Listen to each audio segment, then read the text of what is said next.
Maharashtra police times. नमस्कार, Maharashtra police times मध्ये आपलं स्वागत आहे। आज आपण आलो आहोत तुळजापूर या ठिकाणी आले भगवा वस्त्रधारी बबनजी महाराज। बबनजी महाराज यांचं कार्य लोहारा तालुक्यामध्ये खूप मोठं आहे।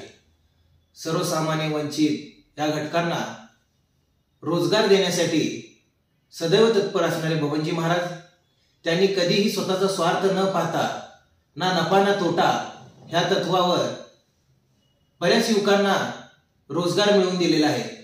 तर आज त्यांच्या संस्थेकडून काही मुलांना रोजगार मिळणार आहे। तर आपण बबनजी महाराज यांची चर्चा करत आहोत। नमस्कार बबनजी महाराज। नमस्कार। तर नेमकं काय तुमच्याकडे कुठली योजना आहे ज्याच्यामुळे जे सर्वसामान्य कुटुंबातील गोरगरीब कुटुंबातील मुलांना रोजगार भेटणार आहे? आज धाराशिव जिल्ह्यामध्ये, सोलापूर जिल्ह्यामध्ये, महाराष्ट्रामध्ये जे उपक्रम होणार आहे तुमच्या मार्फत, नेमका कोणता उपक्रम आहे महाराज? आपण माहिती द्यावी। नमस्कार।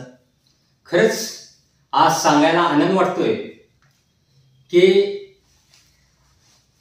देवधर्म, हिंदुत्व किंवा सदाचारी आचरण सगळ्या जाती धर्मासाठी म्हणतोय, तर हे जर खरं सदाचारी आचरण सध्याच्या काळात घेतलेल्या शिक्षणाचा सदुपयोग म्हणून जर टिकवायचा असेल, यंग जनरेशनला जर या ठिकाणी सदाचारी विचारांची अवगतता आणून द्यायची असेल, तर त्यांचे विचार समजून घेऊन त्यांना आपल्याकडे ऍक्सेप्ट आणि वळवायचं असेल, तर त्यांना सुद्धा रोजगार उपलब्ध करून घेणं, त्यांच्या विचारांची किंवा कदर राखणं, तर ते खूप महत्वाचं वाटायला लागलं। म्हणून एक रुपेश पवार फाउंडेशन नाशिक यांच्यामार्फत एक वृक्षारोपणाचा उपक्रम घेऊन आलोय की त्या मुलांनी या ठिकाणी जर वृक्षारोपणाच्या मोहिमेत सामील झाले तर महिना 2 गावामध्ये किंवा त्यांच्या एका गावामध्ये 30 वृक्षारोपण 50 वृक्षारोपण नोंदणीचे जर त्यांनी टार्गेट पूर्ण केलं तर त्यांना 15,000 रुपये मिळाले जाणार आहेत।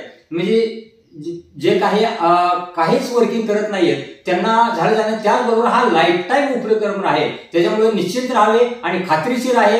कारण या ठिकाणी काही समाजात लोकांनी किंवा विभागांनी एक निगेटिव्हिटी किंवा फ्रॉड्स करून ठेवले, परंतु हे असं नाहीये। चिरकाल टिकणारं लाईफ टाईम आणि टोटली पुराव्यानिशी आम्ही कोणाची शंका असेल तर त्या ठिकाणी पुढे येणार, काहींचा समज गैरसमज होऊ नये म्हणून।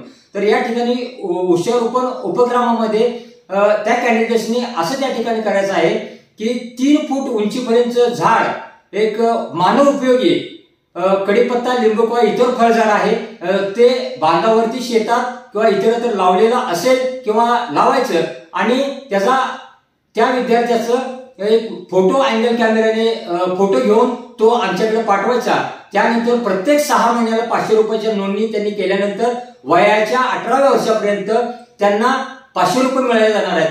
त्याचबरोबर 10वीत त्यांनी 70% मिळवले तर 10,000, 12वीमध्ये 90% मिळवले तर 20,000। या ठिकाणी सामान्य विद्यार्थ्यांना खूप फायदा झाला आहे याच्यामध्ये। आणि याचबरोबर असं का, तर आपण कितीही म्हणत असतो, सांगत असतो विद्यार्थ्यांना की आपण अभ्यास करा वगैरे घरातले, त्यांना एक प्रकारचे आलेले झालेले असते किंवा भेट नसतात, तर या ठिकाणी त्यांना पॉकेट मनी मिळणार आहे, पैसे मिळणार आहेत। तर त्यामुळं सामान्य विद्यार्थ्यांना 11वीच्या ऍडमिशन संख्या किंवा इतर पुढच्या यासाठी प्लस पॉईंट होतो, म्हणजे ते जरुरीचं उपयोगाचं झालं जातं। त्याचबरोबर या ठिकाणी यामार्फत समाजात की बरेचसे प्रसिद्धी पत्रक, काही सन्मान चिन्ह अशा प्रकारे बक्षीस देतात, परंतु रोख रकमेच कोणी देत नाही। तर हा एक काहीतरी नवीन आगळेवेगळे करावा म्हणून हे सुद्धा योग्य वाटायला। कारण प्रसिद्धीपत्र, सन्मान चिन्हचा उपयोग समाजात सर्रासपणे झाला जातो का, दखल घेतली जाते का, हे सुद्धा कुठेतरी जरा निगेटिव्हिटीचं वाटायला लागलं। त्यामुळे ह्या पैशाचा सदुपयोग सध्याच्या काळात फास्ट ट्रॅकचं युग आहे, तर त्यासाठी म्हणतात क्वालिटीने आपल्याला भारत देश घडवायचा असेल विद्यार्थ्याला, तर ह्या पैशाची सुद्धा गरज आहे असं वाटायला लागलं। हा एक उद्देश। त्याचबरोबर आपण हे झाडं काही जण लावतात परंतु जगवायसाठी पुढे येत नाहीत, त्यासाठी जगवणे म्हणून असं कुठं काहीतरी त्यांना एक क्ल्यू दिला तर मला वाटतं झाडं जगवतील, हा पण एक मुद्दा आहे। आणि त्याचबरोबर ह्या शिक्षण प्रणालीतून एक निगेटिव्ह पांढरपेशा वर्ग व्हायला लागला। म्हणजे मला काय म्हणायचं आहे, एक हात घाण होतील कशाला म्हणून असं काम करावं की हार्ड वर्किंगला पुढे येत नाही, तर या माध्यमातून प्राकृतिक शेतीकडे हळूहळू वळावं, हा एक मुद्दा खूप महत्वाचा आहे।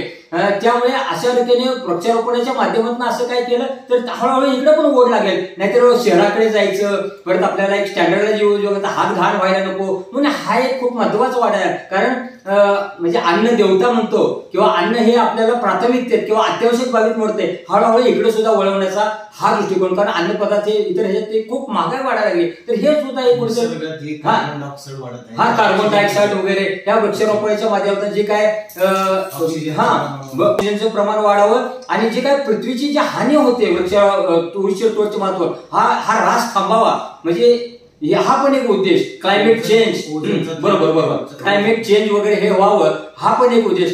त्याचबरोबर या ठिकाणी फक्त पैशाच्याच पाठीमागे लागतात आणि त्याच्यामुळे कमर्शियल एज्युकेशन व्हायला लागले, लक्षात घ्या. तर ते कुठेतरी थांबावं आणि या माध्यमातून काहीतरी शिक्षणाच्या माध्यमातून एक काहीतरी सदाचारी विचारांचं अनुकरण आमच्यासारख्यांच्या जो घडणार आहे. सदाचारी आचरण म्हणजे काय की मांसाहारीता, व्यसनाधीनता, अस्वच्छता, व्यवहारातील खोटेपणा या बाबतीत तारतम्य बाळगणं. कारण या अत्यावश्यक बाबीत मिळत नाही. हे सुद्धा विचार ऐकायला पुढे यावे आहे. म्हणून अशा प्रकारे गणित स्तरावरती महापुरुषांच्या विचाराला अनुसरून या ठिकाणी आपण प्रोग्राम या फाउंडेशनच्या माध्यमातून राबवित आहोत आणि यासाठी आपण याची दखल घ्यावी, याकडे वळावं. ह्याच्यातच आहे या जीवनामध्ये स्वच्छते आनंद राहायला एक क्ल्यू मिळणार आहे आणि घेतलेल्या शिक्षणात सुद्धा नाही तर मग कळतंय पण वळत नाही, गुडघ्यात मेंदू हे असं होऊन जाईल. कारण का मग हे खूप महत्वाचं आहे. या बाबतीत आपण या अशी आशा बाळगतो. धन्यवाद, आभार. जय सद्गुणी मानवता.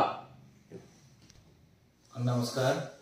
तर हे होते बबनजी महाराज, ज्यांनी खूप सुंदरपणे सांगितलं की वृक्षारोपणमुळे निसर्गाचा फायदा जो आहे माणसांना होणारच आहे. त्याच्यामुळे कार्बन डायऑक्साईडचं प्रमाण कमी होऊन ऑक्सिजन मिळणार आहे. तसेच गोरगरीब ज्यांची परिस्थिती नाही आहे त्या विद्यार्थ्यांना शिक्षण. महाराष्ट्र पोलीस टाइम्स चॅनलला लाईक आणि सबस्क्राईब करा. धन्यवाद.